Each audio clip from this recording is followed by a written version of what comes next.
तो hello everyone, good morning to all. और आज मैं एक जो कहानी लेकर आया हूँ ये किसी और की नहीं, मेरी ही दोस्त की, जिसका नाम आकांक्षा है। और आकांक्षा की हाल ही में ही शादी हुई है 2-3 महीने पहले। उसने जो मुझे अपने बीता हादसा बताया वो मैं सुनकर हैप में रह गया। मैंने सोचा क्यों ना उस स्टोरी को भी यहाँ सुनाऊं।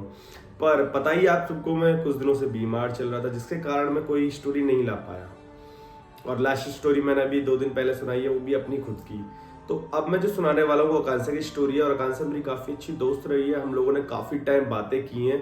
और और अब उसकी शादी हो चुकी है। तो उसने बताया मुझे कि, पहले मैं बता देता हूँ कि वो बुलंदशहर की है, कहीं दूर की नहीं है। तो शादी जैसी उसकी तय हुई और वो काफ़ी खुश थी और शादी तय हो गई। अब उसके बाद फंक्शंस होते हैं, आप सबको ही पता है। अब फंक्शन के चलते हुए कुछ ऐसा हुआ जो कि धैला देने वाला था। कहा जाता है कि हल्दी के टाइम पर घर से बाहर नहीं निकलना चाहिए, जब इंसान का हल्दी लगने लग जाए। और वो एक कुछ चीज़ बनती है ना, उसके बाद कपड़ा बांध देते हैं, रोहंगी टाइप का, रुमाल वुमाल।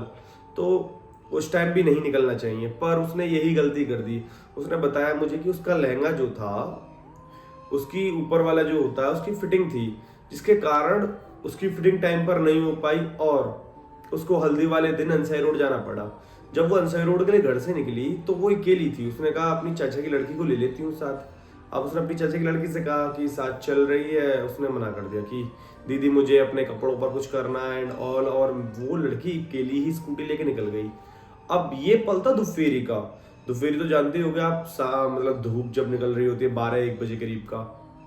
अब जब वो स्कूटी लेकर निकली तो धीमे धीमे धीमे धीमे धीमे धीमे धीमे धीमे स्कूटी लेकर जा रही थी। उसने देखा कि एक अलग सी हवा सी आई और उसके बराबर से निकल गई। उसने कहा रोड तो बिल्कुल शांत सी है और गाड़ी भी नहीं थी मेरे बराबर से जो निकली हो, तो ये हवा सी कहाँ से निकली। फिर उसने इस चीज़ को इग्नोर करा और उसने जाके अपने इंसाइड रोड पर मेंका वाली साइड, मेंका क्या मुझे याद नहीं है, वहाँ पर उसने अपनी फिटिंग वगैरह का जो भी इशू था वो सॉल्व करा और उसके बाद वो घर आ गई।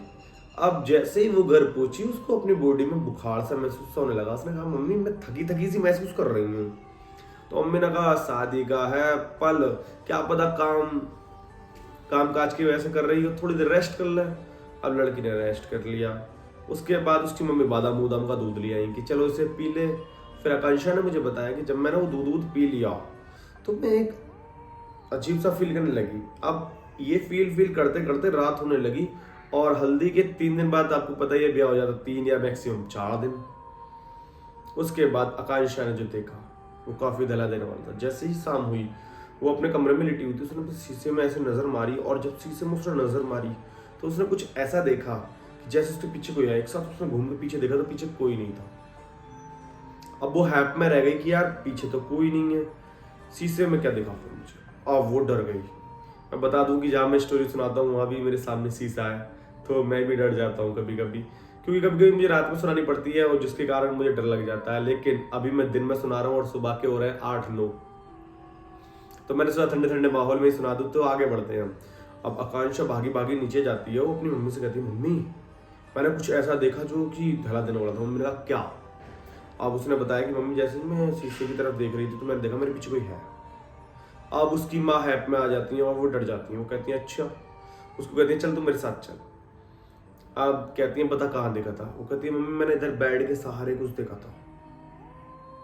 जब उसने ऐसे कहा मम्मी मैंने बेड के सहारे कुछ देखा, वो उसकी मम्मी एक पल के लिए डर गई और सहम सी गई कि यार ये लड़की मेरी क्या कह रही है। और फिर उसकी मम्मी ने चारों तरफ देखा तो कुछ नहीं था। फिर मम्मी ने कहा अरे क्यों मेरा उल्लू बना रही है। उसने कहा मम्मी मैं उल्लू नहीं बना रही, मैं सच कह रही हूँ। पर माँ तो कहाँ यकीन करती हैं। फिर रात हो गई। अब वो सो गई। अब सोते सोते वो एक सपना देखती है जिसमें कि वो रास्ते में दौड़ रही है और उसके पीछे कोई दौड़ रहा है। इतनी तेज वो दौड़ रही है कि क्या ही बताऊं। और एक साथ उसकी आँख खुलती है, वो पूरा पसीनों में हो रही होती है। आकांक्षा ने बताया मुझे कि मैं फिर अपनी मम्मी के पास गई। मैंने सेम बताया। मम्मी समझ गई थी मुझे नजर दोष वोश कुछ हो चुका है जिसके कारण मुझे ऐसा कुछ फील हो रहा है। सुबह हुई, मेरी मम्मी ने देरी नहीं करी और मुझे हमारे पूजनीय बाबा का दौरे ले गई।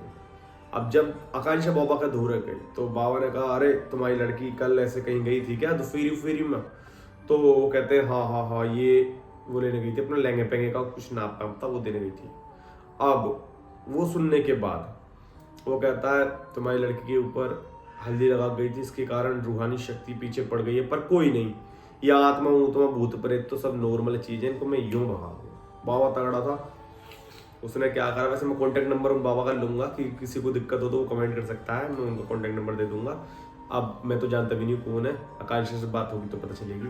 अब आगे बढ़ते हैं। फिर आकांक्षा ने मुझे बताया कि उन्होंने मुझे एक धागा दिया और पानी दिया। कहते हैं कि शादी से एक दिन पहले तक इससे तुझे नहाना है, मतलब 2-4 बूंदे डालकर दिन में 2 बार नहा ले। आकांक्षा ने सेम ऐसा करा।